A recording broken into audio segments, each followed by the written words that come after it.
Financial Wealth by Growth Mindset Publishing. Let me go ahead and read you some of the back. Unlock the secrets to finding your unique financial freedom within Simple Financial Wealth, a guide specifically designed for individuals who are overwhelmed by financial planning and searching for ways to grow their wealth. It simplifies essential concepts such as investments, savings, and budgeting, making them understandable and accessible. Simple Financial Wealth stands out for its empowering nature, offering practical advice, step-by-step approaches, and the integration of the latest financial technology. This unique blend equips you with the tools to build wealth and confidence.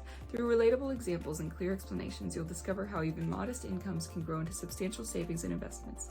This guide is not only about managing and growing your finances, it's about transforming your unique challenges into opportunities for taking control of your financial future. So, it's always important to read stuff like this, I believe, especially if you went to school like me and only learned it for like a semester. So I'm gonna read this and then I will come back with a review. So I will see you then.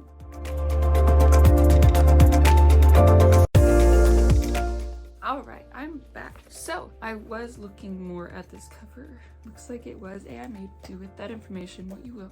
There's some really good information in here. One thing I did like about this book is it had a lot of music references. Like, it was comparing things to creating your own concert or making a song, stuff like that. And me, being somewhat musically inclined, I enjoyed that. It was a really interesting and unique approach that I haven't seen done yet. So if you need something that will help stuff like this stick in your brain with finances, the music thing really does help. So books like this, I kind of like to go down the contents and just kind of give you a spiel about everything inside of it, just because it's a lot easier. There's no plot to really explain or divulge, so it's just easier to go down the table of contents and tell you what's going on in here. So the first chapter is unraveling financial terms for everyday use, which is super helpful, especially for someone like me who is terrible at remembering things sometimes. We got ABCs of investing, retirement accounts, we got understanding your credit score, mortgages, insurance, taxes, cryptocurrency, and compound interest. When I was in high school, we didn't really learn a lot about this. We got half a semester, and I feel like that's not even heard of a lot. You have to specifically sign up for those classes, which I think is stupid, and it just creates more debt and gets, you know, credit companies and etc. more money because young people don't understand what to do with their money or how to manage it. So this would have been super helpful in high school before I went out into the world. If you are well versed in this, congrats. I'm so glad for you. A lot of people aren't. And a lot of people need books like this to help them. And then we've got chapter 2, which is crafting a foolproof saving strategy, which is great. A lot of people don't save because they think I'll save later, I'll have money later. I saw this quote and it is: the best time to plant a tree was 20 years ago. The next best time to plant is today. I'll tell you how this book helped me toward the end. I'll just go over kind of what's going on with it. So yeah, it's saving. So setting realistic saving goals, start of budgeting, automating your finances, emergency funds, cutting costs, debunking savings myths, side hustles, and the psychology of saving. Side note, I hate how pretty much everyone has to have a side hustle to be able to get by nowadays, and even then they need like 2 or 3. And I hate how AI is taking over that side hustle. I saw something yesterday, I watched a Drew Gooden's video about AI, and apparently people are making AI music as well, and they're profiting a lot off of it. Someone who makes music, that sucks. As somebody who writes books, that sucks. As somebody who makes book covers, that sucks. Rant over. Chapter 3 is about investing. It has the Investing 101, understanding the basics. It has how to kind of read the market, robo-advisors, and apps. So that's how to invest in a digital age.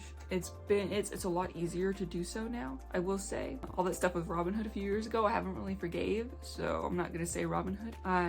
It's just a lot easier to invest and save nowadays, you know, besides not making enough money in your job. Real estate as investment, retirement planning, investing for generational wealth, leaving a legacy. So investing is really important. My family has been on a big investment kick, and a Roth IRA kick, and just finances kick. So this was actually a really nice time to read all this. And like I said, today's the second best day to plant that tree. Chapter 4 is tackling debt and budgeting woes. So debt stuff. It's super rare for anyone not to have debt anymore, especially with, skyrocketing prices, skyrocketing and insurmountable fees for college, when it shouldn't be like that and they're just price gouging. The insane credit card percentages. Things kind of suck in the money world lately, maybe the past 5-10 years, huh, Piggy? I'm familiar with the snowball method because of Dave Ramsey, but it's really good to branch out and learn more. This also teaches the avalanche method. This is creative budgeting for irregular incomes such as like tubers or artists or,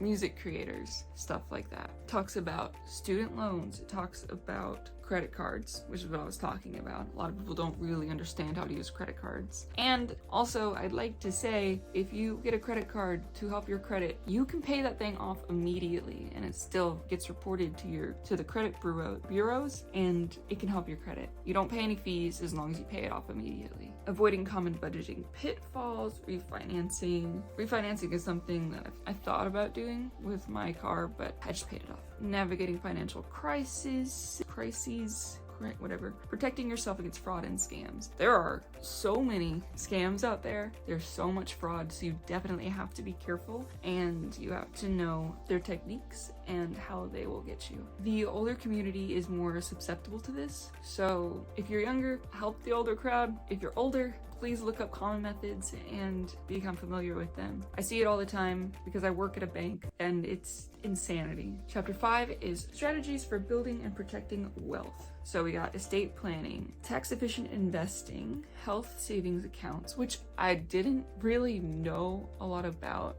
but is something I really should start looking into. Understanding annuities, life insurance, orchestrating your legacy, power of trusts, the charities, which does give you less on taxes.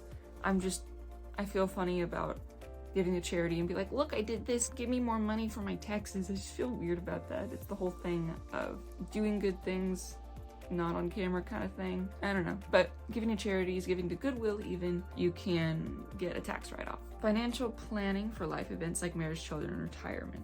Always good to have. Chapter 6, embracing technological advances in finance. Blockchain and finance, the future of banking, personal finance apps, thriving financially in the gig economy, mastering the new normal, artificial intelligence, and robo-advisors. The future of personal and finance planning. So those are all the chapters, all the sub-chapters. I actually recently downloaded Acorns and I downloaded YNAB. I was gonna give them a try because it lists a whole bunch of apps and things that can get you started on this financial journey. And I was like, okay, let me give it a try. So far, I've just become more aware of my inflow and outflow. And I was able to start a Roth IRA through Acorns. They'll round up, I think my purchases to the dollar or something, and it'll automatically put whenever it hits $5 into that IRA. So I don't know, we'll see how that works. I'm kind of excited to navigate those waters because it's something I've tried before, but I just did not have